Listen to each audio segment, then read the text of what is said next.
Policia e Durrësit vijon goditjet në veprimtarive kriminale në fushën e narkotikëve.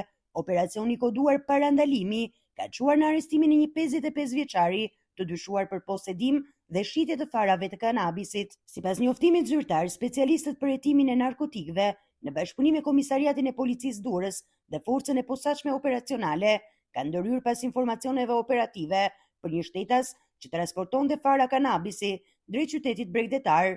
Gjatë ndërhyrjes në hyrje të qytetit të Durrësit, shërbimet e policisë ndaluan automjetin me drejtues shtetasin ASH, 55 vjeç, banues në Tiranë. Në kontrollin e ushtruar në mjet, policia gjeti dhe sekuestroi 2 qese me gjithsej 1045 fara të dyshuara narkotike të llojit cannabis sativa, të cilat dyshohet se posedoheshin me qëllim shitjen.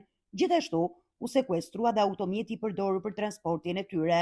Në përfundim të veprimeve procedurale, 55 vjeçari u arrestua në flagrancë për veprën penale prodhimi dhe shitja e narkotikëve. Materialet ju referuan prokurorisë së Durrësit për veprimet mëtejshme hetimore.